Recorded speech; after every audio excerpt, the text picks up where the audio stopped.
इसमें जो बातचीत हुई है, कल जो बातचीत हुई है जिसपे सारे देश की आंखें थी कि शायद कोई हल निकलेगा, उसमें उन्होंने 5 फसलों पे आश्वासन दिया है कि हम इनको एजेंसियों से जो है वो खरीद करवाने की बात कर सकते हैं। हमारा उसमें कहना ये है कि 2 मुख्य फसलें पे चर्चा नहीं हुई। क्या चर्चा नहीं हुई है तो माननी नहीं है, चर्चा हुई हो तो माननी नहीं है। उनमें एक फसल जो बहुत अहम है वो है ऑयल सीड। ऑयल सीड पे कोई चर्चा नहीं हुई है और ऑयल सीड बहुत भारी मात्रा में पैदा होता है, हरियाणा में भी, पंजाब में भी, बाकी पूरे देश में भी होता है। और ऑयल सीड की वजह से खाने वाले जो तेल हैं वो बाहर से बहुत बड़ी मात्रा में निर्यात होते हैं। मानिए करीब 1 लाख करोड़ का तो हर साल हो ही जाता है, जो अपने देश का पैसा दूसरे देश में जा रहा है। और दूसरा उसका नुकसान ये हुआ कि जो गेहूं का एरिया था वो बदल के सरसों के नीचे चला गया। वो जो सरसों का एरिया था वो बदल के गेहूं के नीचे चला गया। गेहूं का उत्पादन फालतू है और सरसों का उत्पादन कम हो गया है।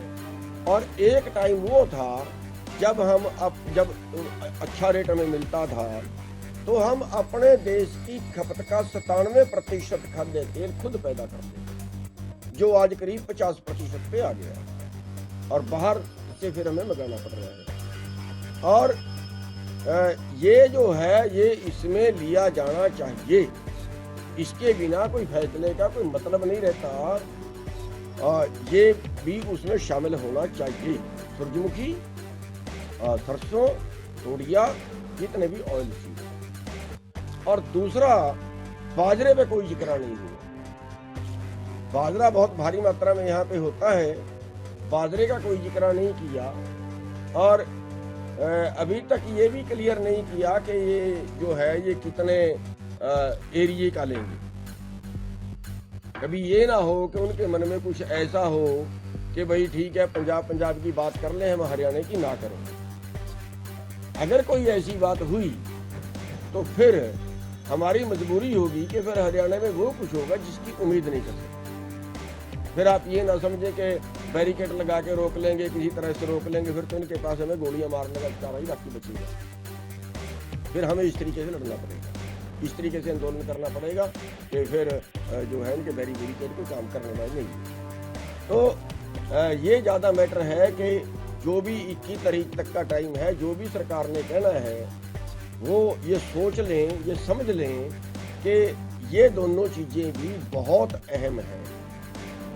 और ये भी जैसे इन्होंने दालें बोल दिया है, जैसे इन्होंने मक्का बोल दिया है और जैसे इन्होंने जो है कपास बोल दिया है, तो ये चीज़ भी उसमें दोनों फसलों ये शामिल करनी चाहिए। और अगर शामिल नहीं करते हैं तो फिर हमें दोबारा इसके बारे में सोचना पड़ेगा, क्योंकि ये हमारी अहम फसलें हैं जो हमारी नहीं बिकती हैं। आज आप देखिए, आज बाजार में सरसों आ रही है और आज सरसों का रेट है 4000 रुपये, 4200 रुपये। MSP से 2000 रुपये कम बिक रही है। 10 क्विंटल अगर एकड़ से निकली तो 20,000 का नुकसान हमें हो गया। तो ये बहुत अहम मुद्दा है और जिस पे जो सरकार नहीं जा रही है।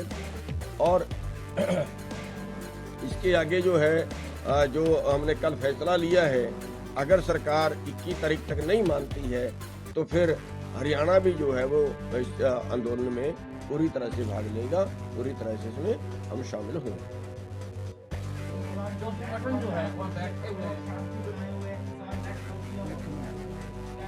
हाँ, दूसरा ये है कि जैसे नेट बंद किया हुआ, आजकल नेट पे कारोबार है और कारोबार यहाँ तक का है कि अब हमने जेब में पैसे रखने बंद कर दिया। हमने जो पढ़े लिखे लोग वो पेमेंट भी नेट से उससे करते हैं। और यहाँ तक हो रहा है कि जो बाहर के ट्रक हैं दूसरे स्टेटों के आए हुए, और बहुत से कई 100 ट्रक एक जगह पे खड़ा, उन बेचारे पे पैसे मुक गए हैं, खत्म हो गया, नेट चल नहीं रहा, वो मंगा भी नहीं सकते, वो पेमेंट भी नहीं किसी तरह से कर सकते।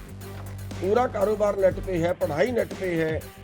और मतलब ये नेट जो है वो तुरंत चालू कर देना चाहिए। नेट बंद करने से आंदोलन बंद नहीं होती।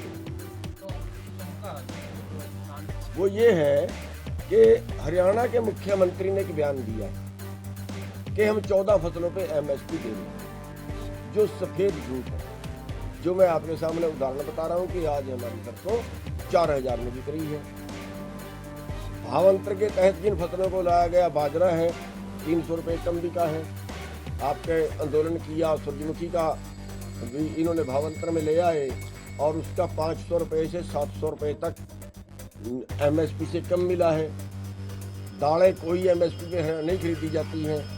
तो ये जो मुख्यमंत्री जी कह रहे हैं, गुमराह करने वाला बयान दे रहे हैं कि हरियाणा के अंदर हम 14 फसलें खरीद रहे हैं, तो हम जो है इसके लिए चिट्ठी भी सरकार को लिख रहे हैं, सरकार से जवाब भी मांग रहे हैं कि सरकार बताए कि कौन कौन सी फसलों को MSP पे खरीद रहे हैं। जिन 23 फसलों का MSP तय होता है उनमें से वो 14 खरीद रहे हैं, ऐसा उनका बयान। कौन सी 14 खरीद रहे हैं, वो कितने प्रतिशत खरीद रहे हैं?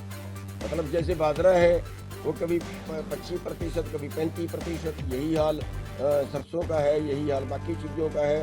उस पर कट लगा देते हैं, इस पर पोर्टल लागू कर दिया, इस पर अब आपका पोर्टल डबल चढ़ गया, अब आपका पोर्टल गलत हो गया, वो इस तरह से वो कर रहे हैं। मतलब उनमें भी कट लगा के वो खरीद रहे हैं और भाव अंतर के तहत उसकी भरपाई नहीं हो रही है। तो जो वो फसलें हैं वो सारी MSP के अंदर खरीदी है।